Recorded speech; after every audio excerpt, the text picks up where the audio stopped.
Sony Xperia S Compact. Sekarang harganya mulai dari 500 ribuan. Di harga segitu HP ini ternyata masih oke untuk dipakai multimedia. Untuk bahasan selengkapnya, simak full review Sony Xperia S Compact di tahun 2022. Anywhere you go, you belong. Anywhere you say, anywhere.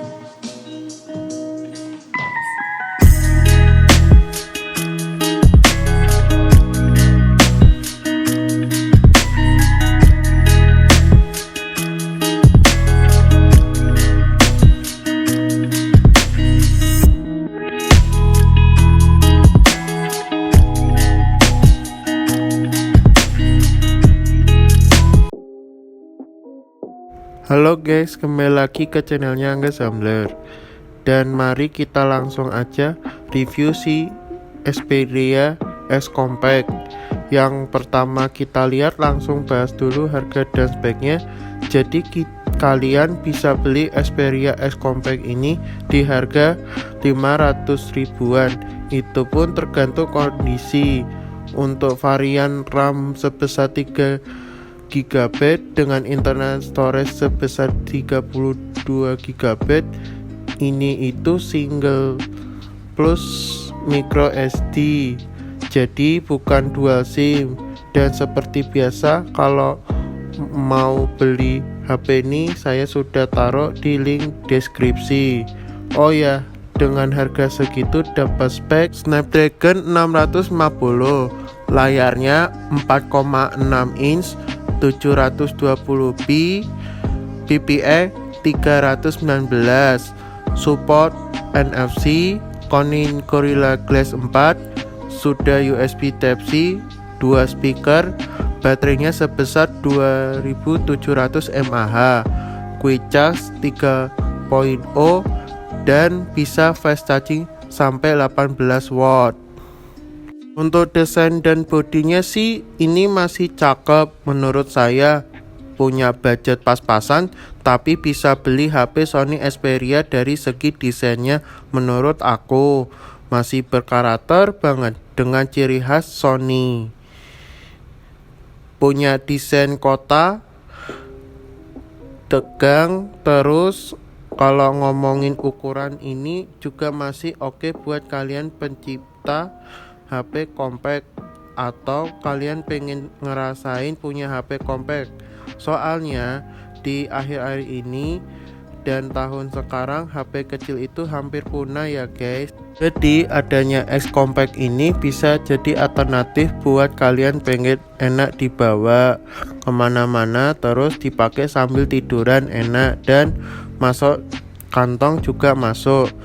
Ini enak banget untuk pemakaian satu jari, juga enak, dan satu tangan enak banget. Jadi HP ini bisa jadi alternatif beneran, dan buat kalian yang punya dua HP ini cocok banget buat jadi HP kedua atau buat jadikan HP yang pertama. Soalnya ukurannya friendly banget, very nice. Untuk NFC-nya sih kalau kita tes masih berfungsi dengan baik, very nice. Dan itu juga Xperia S Compact masih ada LED notifikasi berwarna yang posisinya di sebelah kanan. Dan untuk fingerprintnya sih itu perempatannya yang suka banget gabung sama power button seperti Sony lainnya. Dan untuk kecepatan fingerprintnya sih udah sangat cepat banget dan sangat akurat untuk fingerprintnya. Nah, terus untuk kualitas layar X Compact ini menurut gue sudah cukup bagus di harga 500 ribuan. Walaupun layarnya 720, tapi karena compact banget, layarnya 4,6 inch, jadi kelihatan short, punya warna bagus dan kontras yang akurat. View angle-nya bukan yang terbaik tapi udah cukup bagus. Cuman ada satu keluhan dari saya, itu dari si size layarnya sendiri. Ini memang gue harus akui, walaupun suka HP ini compact, tapi layar 4, inch untuk nonton film atau video emang kerasa sempit banget. Gak kayak ini HP zaman sekarang yang layarnya di atas 6 inch dan itu gede banget, dan hampir mulai ke 7 inch atau 6,5 inch lebih lah. Rata-rata dari itu layarnya kerasa gede banget.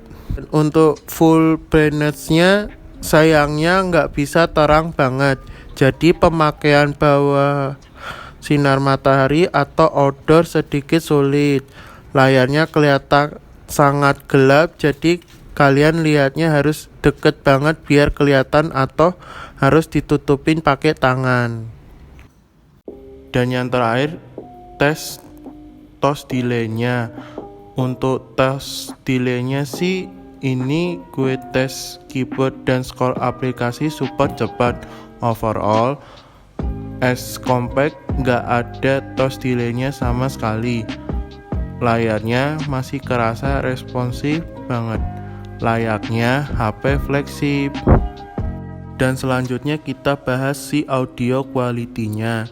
Ini salah satu positif dari HP ini. Yang pertama, tes quality dari pihak Ponjek.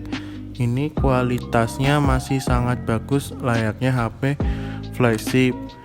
Suaranya punya vokal yang masih jernih dengan bass, panci, dan separasi instrumen yang cukup bagus untuk kelas smartphone.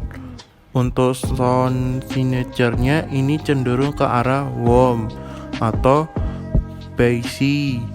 Dan untuk volumenya sendiri menurut gue bisa keras banget. Coba tes pakai headset volume di 75%. Ini volume menurut gue cukup keras.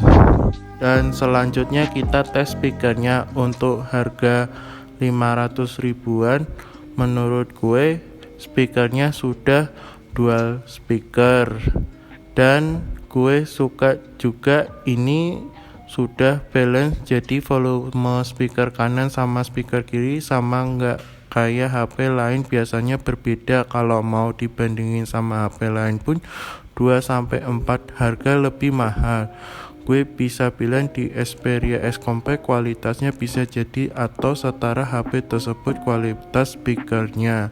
Itu pun punya vokal yang jernih, separasi instrumen yang cukup bagus, very nice. Tapi untuk speaker testnya gue recommended pakai headset biar ngedengerin lebih detail.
Oke, selanjutnya tes kualitas kameranya. Untuk kamera belakangnya itu single kamera yang pastinya punya sebesar 23 megapiksel f2.0, dan untuk kamera depannya sih 5 megapiksel.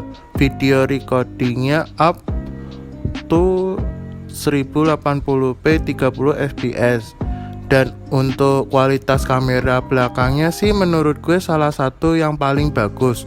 Overall detail yang masih short, warna yang vibrant dan juga seperti superficially dynamic range masih bagus, cuman kontrasnya menurut gue sedikit gelap dari gambar aslinya. Tapi sayangnya kualitas foto low lightnya memang sangat underwhelming, yang memang satu kelemahan besar dari HP 3 atau 4 tahun yang lalu, yang itu belum ada titik night mode. Jadi foto malam hari memang punya gambar yang short, gelap, dan noise. Tapi menurut gue harga di bawah 1 jutaan sih nggak bisa komplit, karena HP zaman sekarang yang di bawah 1 juta atau 1 juta persis pun belum ada support night mode. Untuk foto selfie-nya sih kualitasnya sangat mediocre banget. Gambarnya walaupun warna yang bagus dan detail cukup oke, tapi ada satu kelemahan ya, kelihatan banget dari si autofocus. Yang ini malahan menurut gue nggak punya autofocus, karena kamera selfie-nya kadang-kadang keluar jadi blur yang detail. Terus untuk video recordingnya, kalau misal ke kamera dan ke video, ke setting, kita bisa record video sampai resolusi Full HD 60 fps. Jadi untuk sampelnya kita tes resolusi dari 60 fps sampai 30 fps. Check it out guys.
Selanjutnya mari kita cek untuk UI experience.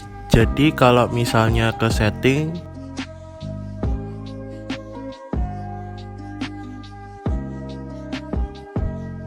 terus kita ke tentang ponsel, dan di sini Androidnya masih menggunakan 7,0 Nougat. Tapi untuk si OS-nya sendiri ini seperti HP Sony lainnya, pakai stok Android untuk UI-nya. Untuk pemakaian sehari-hari sih gue bisa bilang masih usable. Overall, skor aplikasi sangat responsif, dan juga sweeping di OS-nya masih kerasa smooth dan responsif. Cuman kalau dipakai multitasking itu mulai kerasa umurnya si HP ini, terutama kalau pemakaian multitasking lebih dari 3 aplikasi. Ini bahkan kerasa panas dan juga bakal lag. Ini mungkin gara-gara chipsetnya sudah tua dan chipsetnya mid-range, terus gara-gara si kapasitif RAM-nya hanya 3 GB, jadi memang multitaskingnya karena aplikasinya bakal struggling.